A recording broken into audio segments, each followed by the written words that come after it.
তপস্যাকালের প্রথম সপ্তাহ মঙ্গলবার। প্রথম পাঠ প্রবক্তা ঈশাইয়ার গ্রন্থ, ৫৫ অধ্যায়, পদ সংখ্যা ১০ থেকে ১১। ঐশ্ববাণী ঈশ্বরের উদ্দেশ্য সফল করবেই। ভগবান এই কথা বলছেন। আকাশ থেকে নেমে আসা বৃষ্টি বা তুষার নিজের কাজ না সেরে ফিরে তো যায় না, বরং পৃথিবীকে জলসিক্ত করেই এবং চাষিকে বপনের বীজ ও মানুষকে ভোজনের অন্ন জুগিয়ে দিতে পৃথিবীর বুকে নতুন ফসলের জন্ম ও বৃদ্ধি ঘটিয়েই তবে সে ফিরে যায়। তেমনিভাবে আমার মুখ নিঃসৃত বাণীও নিষ্ফল হয়ে আমার কাছে ফিরে তো আসে না, বরং আমি যা চেয়েছি তা সফল করেই, যা করতে পাঠিয়েছি সেই কাজ সমাধা করেই তবে ফিরে আসে। প্রভুর বাণী। শ্যাম সঙ্গীত ধুয়ো। আপদে বিপদে ভগবান ভক্তকে রক্ষা করে। আপদে বিপদে ভগবান ভক্তকে রক্ষা করে। তোমরা আমার সঙ্গে ভগবানের গাও জয়গান, তাঁর নামের গৌরব এসো গাই সমস্বরে। ভগবানকে খুঁজেছি আমি, তিনিও সাড়া দিয়েছেন। যত ভয় ভীতি থেকে তিনি মুক্ত করেছেন আমায়। ধুয়ো। আপদে বিপদে ভগবান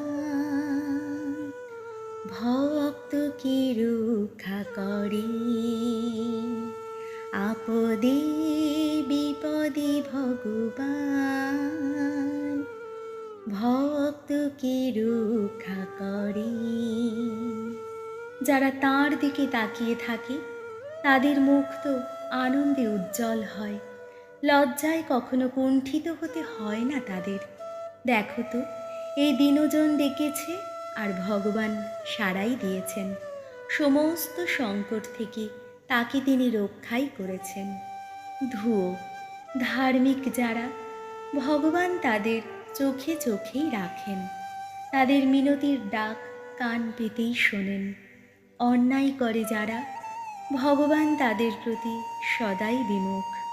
তিনি এই পৃথিবীর বুক থেকে তাদের সমস্ত স্মৃতি মুছে ফেলবেন।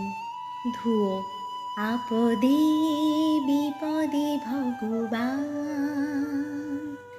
ভক্তকে রক্ষা করে।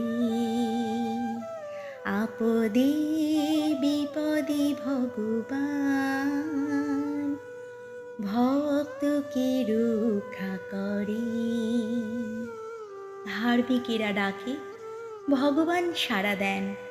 সকল সংকট থেকে তাদের তিনি উদ্ধার করেন। ভগ্ন হৃদয় যারা, ভগবান তাদের কাছে কাছেই থাকেন। বিচূর্ণ যাদের মনোবল, তাদের তিনি রক্ষা করেন। ধুয়ো। আপদে বিপদে ভগবান ভক্তকে রক্ষা করে। আপদে বিপদে ভগবান ভক্তকে রক্ষা করে। বাণী বন্দনা। হে প্রভু, তোমারই বাণী জানি সত্যময়, তোমারই দেওয়া বিধি বিধান সবই মুক্তিময়। মানুষ কেবল রুটি খেয়েই পারে নাকো বাঁচতে, প্রভুর উক্তি পাথেয় করে পারে বেঁচে থাকতে।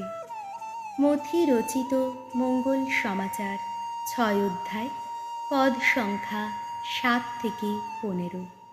কেমন করে প্রার্থনা করা উচিত? যিশু একদিন তার শিষ্যদের বললেন, প্রার্থনার সময় তোমরা বিধর্মীদের মতো অযথা বেশি কথা বলো না, কারণ তারা মনে করে যে কথার জোরেই তাদের প্রার্থনা পূর্ণ হবে। না, তাদের মতো হইও না, কারণ তোমরা কিছু চাইবার আগেই তোমাদের পরম পিতা জানেন তোমাদের কি কি প্রয়োজন আছে। তাই তোমাদের এই ধরনের প্রার্থনা করা উচিত। স্বর্গে বিরাজমান হে আমাদের পিতা, তোমার নাম পবিত্র বলে মান্য হোক। তোমার রাজ্য প্রতিষ্ঠিত হোক। তোমার ইচ্ছা স্বর্গে যেমন পূর্ণ হয়, তেমনি মর্তেও পূর্ণ হোক। আজকের অন্ন আজই আমাদের দান করো। আমরা যেমন পরের অপরাধ ক্ষমা করি, তেমনি তুমিও আমাদের অপরাধ ক্ষমা করো। আমাদের প্রলোভনে পড়তে দিও না, বরং সেই মহা অসতের হাত থেকে আমাদের রক্ষা করো। সত্যিই তোমরা যদি পরের অপরাধ ক্ষমা করো, তাহলে স্বর্গে বিরাজমান তোমাদের পিতাও তোমাদের ক্ষমা করবেন। কিন্তু তোমরা যদি পরকে ক্ষমা না করো, তাহলে তোমাদের পিতাও তোমাদের অপরাধ ক্ষমা করবেন না। প্রভু যিশুর মঙ্গল সমাচার।